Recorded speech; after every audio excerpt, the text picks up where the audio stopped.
രാജ്ഞിക്ക് ഒരിക്കൽ കലശലായ പനി പിടിപെട്ടു.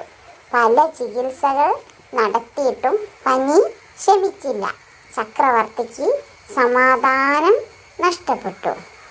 ബീർബലിൻ്റെ ശത്രുക്കൾ കൊട്ടാരം വൈദ്യനെ രഹസ്യമായി കണ്ട് അയാൾക്ക് പണം കൊടുത്തു. അവർ വൈദ്യനോട് പറഞ്ഞു, രാജ്ഞിയുടെ പനി മാറാൻ ഒരു മരുന്നുണ്ട്, പക്ഷേ അത് കിട്ടാൻ ബുദ്ധിമുട്ടാണ്. ആൺപുലിയുടെ പാലാണത്. അത് കൊടുത്താൽ പനി തീർച്ചയായും മാറും. അവർ പറഞ്ഞത് കൊട്ടാരം വൈദ്യൻ അപ്പാടെ വിശ്വസിച്ചു. അത് മനസ്സിലാക്കിയ ബീർബലിൻ്റെ ശത്രുക്കൾ കൊട്ടാരം വൈദ്യനോട് പറഞ്ഞു, ബീർബൽ വിചാരിച്ചാൽ ആൺപുലിയുടെ പാൽ കിട്ടുമെന്ന് വൈദ്യൻ ചക്രവർത്തിയോട് പറയണം. ഇക്കാര്യം പറഞ്ഞാൽ നിങ്ങൾക്ക് എത്ര പണം വേണമെങ്കിലും തരാം. ധനമോഹിയായ വൈദ്യൻ സമ്മതിച്ചു.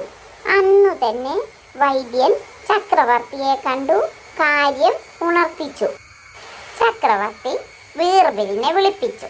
ബീർബൽ, ആൺപുലിയുടെ പാൽ കൊടുത്താൽ രാജ്ഞിയുടെ പനി ശമിക്കുമെന്നാണ് കൊട്ടാരം വൈദ്യൻ പറയുന്നത്. നിങ്ങൾ വേഗം പോയി ആൺപുലിയുടെ പാലുമായി വരണം.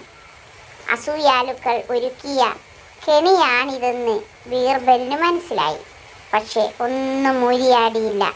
മറിച്ച് പാലുമായി വരാമെന്ന് പറഞ്ഞ് കൊട്ടാരം വിട്ടുപോവുകയും ചെയ്തു. അന്ന് അർദ്ധരാത്രിയിൽ കൊട്ടാരത്തിനു സമീപം തുണി അലക്കുന്ന ശബ്ദം കേട്ട് ഉണർന്നു. ആരാണ് ഈ പാതിരാത്രിക്ക് തുണി അലക്കുന്നത്? ചക്രവർത്തി ശബ്ദം കേട്ട ഭാഗത്തേക്ക് ചെന്നു. ബീർബലിൻ്റെ പുത്രി നിന്നു തുണി അലക്കുന്നതാണ് ചക്രവർത്തി കണ്ടത്. നീ എന്താണ് അസമയത്ത് തുണി അലക്കുന്നത്? നിന്റെ അച്ഛൻ എവിടെ പോയി? ചക്രവർത്തി ചോദിച്ചു. അച്ഛൻ കുഞ്ഞിന് മുലപ്പാൽ കൊടുക്കുകയാണ്, അവൾ പറഞ്ഞു.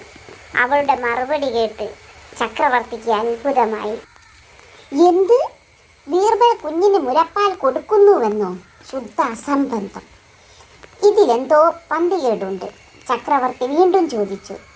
ബീർബൽ എന്തു ചെയ്യുന്നു എന്നാണ് കുഞ്ഞെ നീ പറയുന്നത്? അവൾ മറുപടി വീണ്ടും ആവർത്തിച്ചു. പെട്ടെന്ന് ചക്രവർത്തിക്ക് കാര്യം പിടികിട്ടി. ആൺപുലിപ്പാൽ കൊണ്ടുവരാനല്ലേ താൻ ബീർബലിനെ പറഞ്ഞയച്ചിരിക്കുന്നത്? ആൺപുലിക്ക് പാലുണ്ടാകാമെങ്കിൽ ബീർബലിന് കുഞ്ഞിനെ മുലയൂട്ടിക്കൂടെ? ചക്രവർത്തിക്ക് സ്വന്തം മടയത്തരം ബോധ്യമായി. ചക്രവർത്തി ഉടനെ തന്നെ ബീർബലിനെ വിളിപ്പിച്ചു മാപ്പ് ചോദിച്ചു.